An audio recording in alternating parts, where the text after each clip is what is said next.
Bem, eu quero, em primeiro lugar, agradecer ao presidente do Egito, que me enviou um convite para participar dessa COP.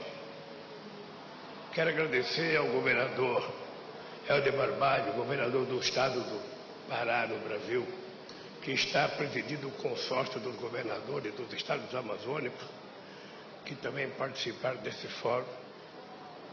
E quero dizer para vocês que é uma alegria essa volta política e participar de um primeiro evento patrocinado pela ONU, uma instituição que nós todos aprendemos a respeitar. E, em primeiro lugar, eu quero agradecer a oportunidade de estar aqui no Egito, berço da civilização que desempenhou um papel extraordinário na história da humanidade. Quero também agradecer o convite para participar da 27ª Conferência das Nações Unidas sobre as Mudanças Climáticas.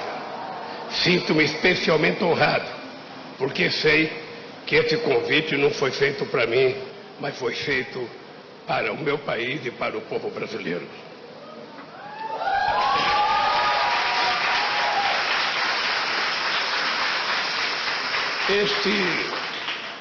Este convite, feito a um presidente recém-eleito, antes mesmo de sua posse, é o reconhecimento de que o mundo tem pressa de ver o Brasil participando novamente das discussões sobre o futuro do planeta e de todos os seres que neles habitam.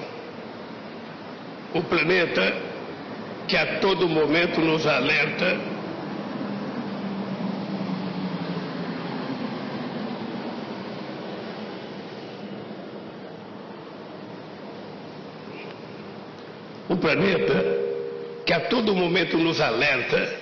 de que precisamos um dos outros para sobreviver, que sozinhos estamos vulneráveis à tragédia climática. No entanto, ignoramos esses alertas.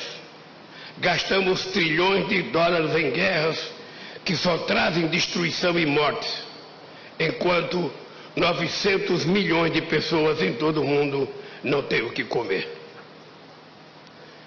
Vivemos um momento de crises múltiplas, crescentes tensões geopolíticas, a volta do risco da guerra nuclear, crise de abastecimento de alimentos e energia, erosão da biodiversidade e aumento intolerável da desigualdade. São tempos difíceis, mas foi nos tempos difíceis e de crise que a humanidade sempre encontrou forças para enfrentar e superar seus desafios. Precisamos de mais confiança e determinação. Precisamos de mais liderança para reverter a escalada do aquecimento. Os acordos já finalizados têm que sair do papel. Para isso, é preciso tornar disponíveis recursos para que os países em desenvolvimento, em especial os mais pobres, possam enfrentar as consequências de um problema criado em grande medida pelos países ricos, mas que atinge de maneira desproporcional os mais vulneráveis. Senhoras e senhores, estou hoje aqui para dizer que o Brasil está pronto para se juntar novamente aos esforços para a construção de um planeta mais saudável, de um mundo mais justo, capaz de acolher com dignidade a totalidade de seus habitantes, e não apenas uma minoria privilegiada. O Brasil acaba de passar por uma das eleições mais decisivas de sua história. Uma eleição observada poderia ajudar a conter o avanço da extrema-direita autoritária e antidemocrática e do negacionismo climático no mundo. E também porque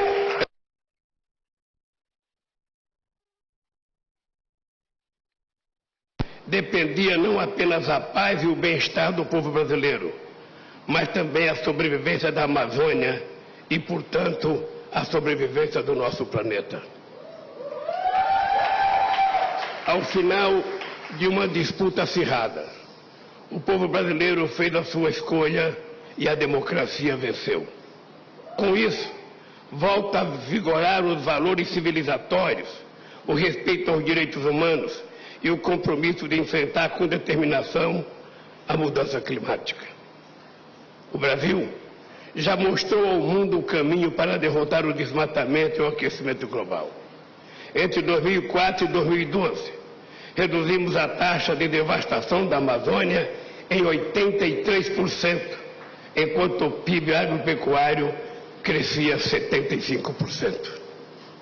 Infelizmente, desde 2019, o Brasil enfrenta um governo desastroso em todos os sentidos, no combate ao desemprego e às desigualdades, na luta contra a pobreza e a fome, no descaso com a pandemia que matou 700 mil brasileiros e brasileiras, no desrespeito aos direitos humanos, na sua política externa que isolou o país do resto do mundo e também na devastação do meio ambiente.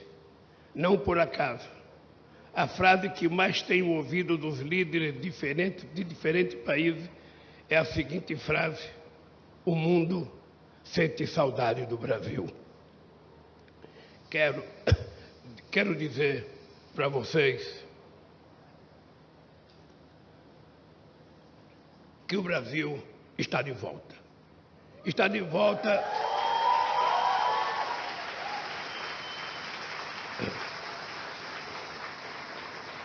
O Brasil está de volta para reatar os laços com o mundo e ajudar novamente a combater a fome no mundo. Para cooperar outra vez com os países mais pobres, sobretudo da África, com investimento em transferência de tecnologia. Para estreitar novamente relações com nossos irmãos latino-americanos e caribenhos e construir junto com eles um futuro melhor para nossos povos. Para lutar por um comércio justo entre as nações e pela paz entre os povos. Voltamos para ajudar a construir uma ordem mundial pacífica, assentada no diálogo, no multilateralismo e na multipolaridade. Voltamos para propor uma nova governança global. O mundo de hoje não é o mesmo de 1945. É preciso incluir mais países no Conselho de Segurança da ONU e acabar com o privilégio do veto. Hoje restrito a alguns poucos para a efetiva promoção do equilíbrio e da paz. No pronunciamento que fiz no fim da eleição no Brasil, em 30 de outubro, ressaltei a importância de unir o país, que foi dividido ao meio pela propagação em massa de fake news e discurso do ódio. Naquela ocasião eu disse que não existem dois Brasis.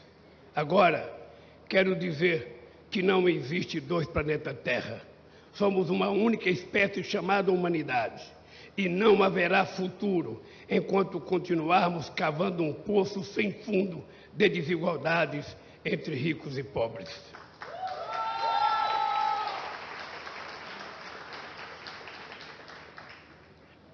Precisamos de mais empatia uns com os outros. Precisamos construir confiança entre os nossos povos. Precisamos nos superar e ir além dos nossos interesses nacionais imediatos, para que sejamos capazes de tecer coletivamente uma nova ordem internacional que reflita as necessidades dos presentes e nossas aspirações para o futuro. Estou aqui hoje para reafirmar o inabalável compromisso do Brasil com a construção de um mundo mais justo, mais humano e mais solidário. Senhoras e senhores, a Organização Mundial da Saúde alerta que a crise climática compromete vidas e gera impactos negativos na economia dos países. Segundo projeções da organização, entre 2030 e 2050, o aquecimento global poderá causar aproximadamente 250 mil mortes adicionais ao ano, por desnutrição, malária, diarreia e estresse provocado pelo calor excessivo. O impacto econômico de todos esses processos, apenas no que se refere aos custos de danos diretos à saúde, é estimado pela Organização Mundial da Saúde entre 2 a 4 bilhões de dólares por ano até 2030. Significa que ninguém está salvo. Os Estados Unidos convivem com tornados e tempestades tropicais cada vez mais frequentes e com potencial destrutivo sem precedentes. Países insulares estão simplesmente ameaçados de desaparecer. No Brasil, que é uma potência florestal e hídrica, vivemos em 2021 a maior seca em 90 anos e fomos assolados por enchentes de grandes proporções que impactaram a vida de milhões de pessoas.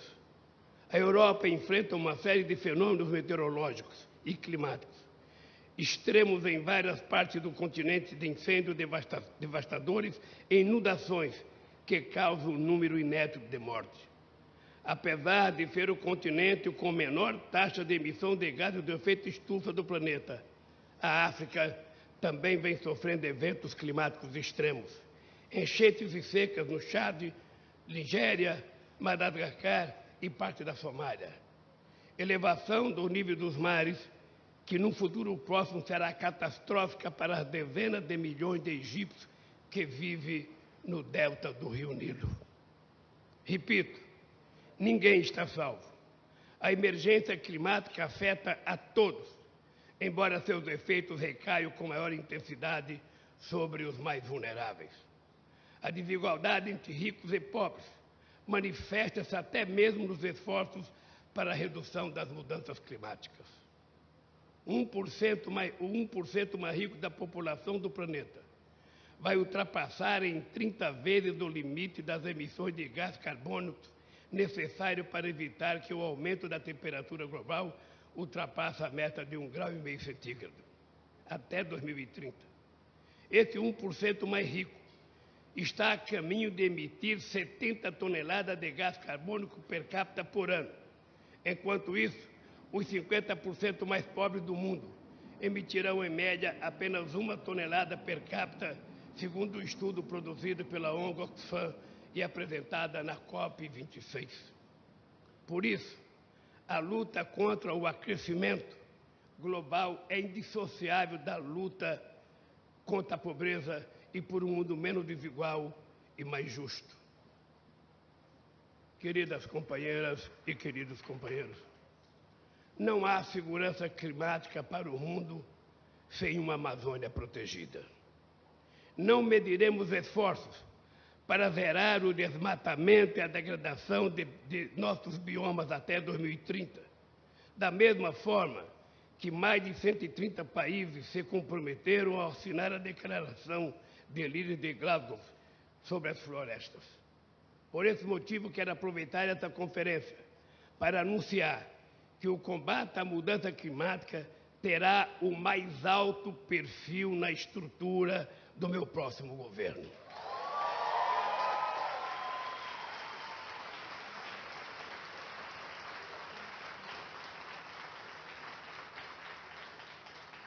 Vamos priorizar a luta contra o desmatamento em todos os nossos biomas. Nos 3 primeiros anos do atual governo, o desmatamento na Amazônia teve um aumento de 73%. Somente em 2021 foram desmatadas 13 mil quilômetros quadrados. Essa devastação ficará no passado. Os crimes ambientais, que cresceram de forma assustadora durante o governo que está chegando ao fim, serão agora combatidos sem trégua. Vamos recriar e fortalecer todas as organizações de fiscalização e o sistema de monitoramento que foram desmontados nos últimos 4 anos. Vamos punir com todo rigor o responsável por qualquer atividade ilegal, seja garimpo, seja mineração, extração de madeira ou ocupação agropecuária indevida. Esses crimes afetam, sobretudo, os povos indígenas. Por isso, vamos criar o Ministério dos Povos Originários para que os próprios indígenas apresentem ao governo propostas de políticas que garantam a eles sobrevivência digna, segurança, paz e sustentabilidade.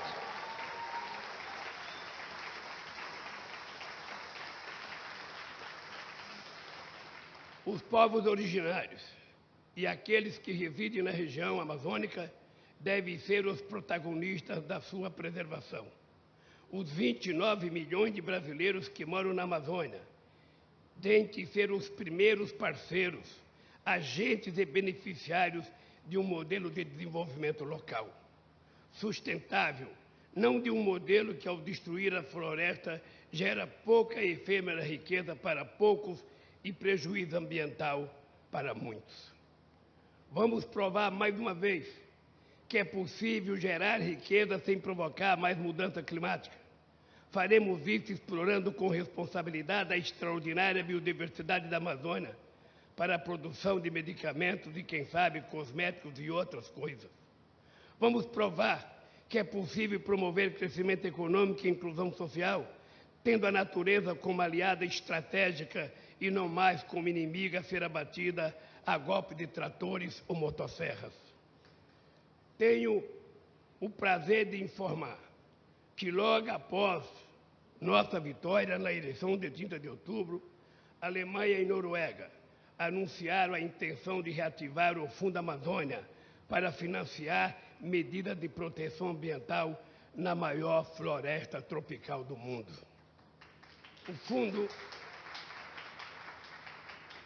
O fundo dispõe hoje de mais de 500 milhões de dólares, que estão congelados desde 2019 devido à falta de compromisso do governo atual com a proteção da Amazônia. Estamos abertos à cooperação internacional para preservar nossos biomas, seja em forma de investimento ou pesquisa científica, mas sempre sob a liderança do Brasil, sem jamais renunciarmos à nossa soberania. Conjugar desenvolvimento e meio ambiente também é investir nas oportunidades criadas pela transição energética, com investimento em energia eólica, solar, hidrogênio verde e biocombustíveis. São áreas nas quais o Brasil tem um potencial intenso, imenso, e em particular no Nordeste brasileiro, que apenas começou a ser explorado. Cuidar das questões ambientais também é melhorar a qualidade de vida e as oportunidades nos centros urbanos, fornecer alternativas de meio de transporte com menor impacto ambiental, gerar empregos em indústrias menos poluentes na cadeia industrial da reciclagem, que melhora o aproveitamento das matérias-primas, e no saneamento básico, que protege a nossa saúde e nossos rios, cuidando da água, elemento indispensável à nossa vida. A produção agrícola, sem equilíbrio ambiental, deve ser considerada uma ação do passado. A meta que vamos perseguir é a da produção com equilíbrio, sequestrando carbono e protegendo nossa imensa biodiversidade, buscando a regeneração do solo em todos os nossos biomas e o aumento da renda para agricultores e pecuaristas. Estou certo de que o agronegócio brasileiro será um aliado estratégico do nosso governo na busca de uma agricultura regenerativa e sustentável, com investimento em ciência, tecnologia e educação no campo, valorizando os conhecimentos dos povos originários e comunidades locais. No Brasil, há vários exemplos exitosos de agroflorestas. Temos 30 milhões de hectares de terras degradadas. Temos conhecimento tecnológico para torná-las agricultáveis. Não precisamos desmatar sequer 1 metro de terra, de floresta, para continuarmos a ser um dos maiores produtores de alimentos do mundo. Este é o desafio que se impõe a nós brasileiros e aos demais países produtores de alimentos. Por isso estamos propondo uma aliança mundial pela segurança alimentar, pelo fim da fome e pela redução da desigualdade com total responsabilidade climática. Quero aproveitar a ocasião para garantir que o acordo de cooperação, que eu não conheço, entre Brasil, Indonésia e Congo, será fortalecido pelo nosso governo. Juntos, nossos 3 países detêm 52% das florestas tropicais primárias remanescentes no planeta Terra. Juntos, trabalharemos contra a destruição de nossas florestas, buscando um mecanismo de financiamento sustentável para deter o avanço do aquecimento global. Quero também propor duas importantes iniciativas a serem apresentadas formalmente pelo meu governo, que se iniciará no dia 1º de janeiro de 2023. A primeira iniciativa é a realização da cúpula dos países membros do Tratado de Cooperação Econômica, para que Brasil, Bolívia, Colômbia, Equador, Guiana, Peru, Suriname e Venezuela possam, pela primeira vez, discutir de forma soberana a promoção do desenvolvimento integrado da região, com inclusão social e muita responsabilidade climática.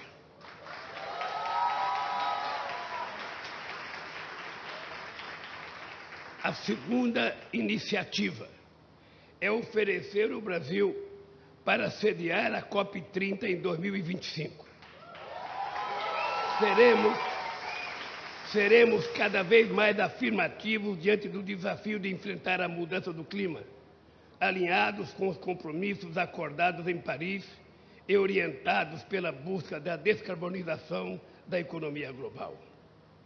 Só queria dizer para vocês que o fato de convocar e pedir para que a ONU faça a COP30 no Brasil, eu quero já dizer aqui para todo mundo entender. Já tem muitas cidades querendo levar a COP para lá. E eu quero aqui de público dizer que eu vou defender de forma veemente que a COP seja realizada no estado amazônico. Que ela seja...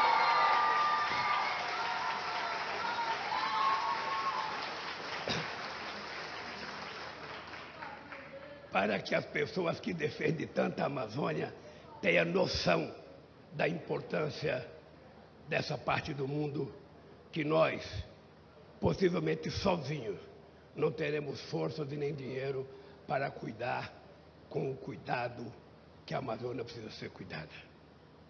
Enfatizo ainda que em 2024 o Brasil vai presidir o G20.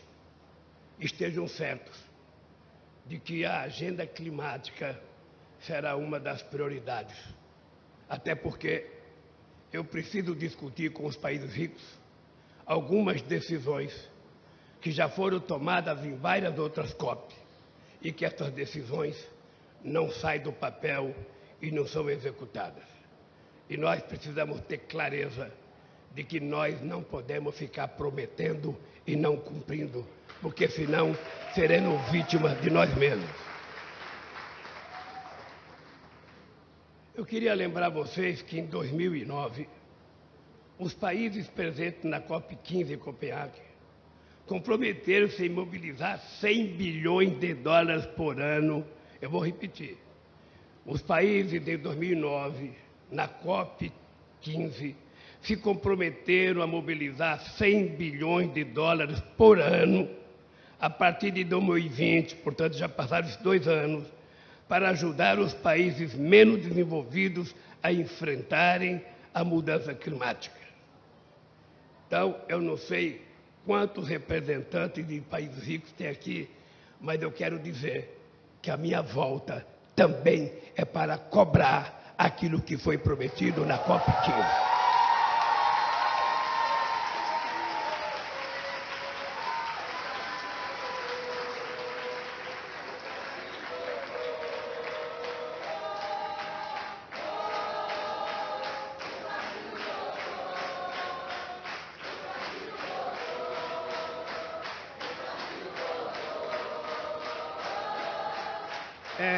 É triste, mas esse compromisso nem foi e nem está sendo cumprido. Por isso, nos leva a reforçar ainda mais a necessidade de avançarmos em outro tema desta COP27. Precisamos, com urgência, mas com muita urgência, de mecanismos financeiros para remediar perdas e danos causados em função da mudança do clima. Não podemos mais adiar esse debate. Precisamos lidar com a realidade de países que têm a própria integridade física de seus territórios ameaçada e as condições de sobrevivência de seus habitantes seriamente comprometidas. É tempo de agir. Não temos mais tempo a perder. Não podemos mais conviver com essa corrida rumo ao abismo. Se pudermos resumir em uma única palavra a contribuição do Brasil neste momento, que essa palavra seja aquela que sustentou o povo brasileiro nos tempos mais difíceis. A palavra esperança. A esperança combinada com uma ação imediata e decisiva pelo futuro do planeta e da humanidade. Eu tenho repetido desde o momento em que eu era presidente, entre 2003 e 2010. A ONU precisa avançar. Não é possível que a ONU seja dirigida sob a mesma lógica da geopolítica da Segunda Guerra Mundial. O mundo mudou, os países mudaram, os países querem participar mais, os continentes querem estar representados e não há nenhuma explicação. Não há nenhuma explicação para que só os vencedores da Segunda Guerra Mundial sejam os que mandam e dirigem o Conselho de Segurança. É importante ter em conta que o mundo está precisando de uma governança global, sobretudo na questão climática. Porque quando nós tomamos uma decisão, e essa decisão é levada para o Estado Nacional, normalmente o Estado Nacional não concorda. Os empresários não aceitam. Os deputados e senadores não votam e não aprovam. Então, aquilo que nós aprovamos aqui vai sendo um amontoado de papel que vai ficando dentro da gaveta, depois troca-se de gaveta, mas continua sem funcionamento. Se tem uma coisa que nós precisamos de uma governança global, é a questão climática. Porque nós temos que ter um fórum multilateral que decida com poder de decisão definitiva para que seja aplicado. Porque, senão, o tempo passa, a gente morre e as coisas não são cumpridas nesse mundo.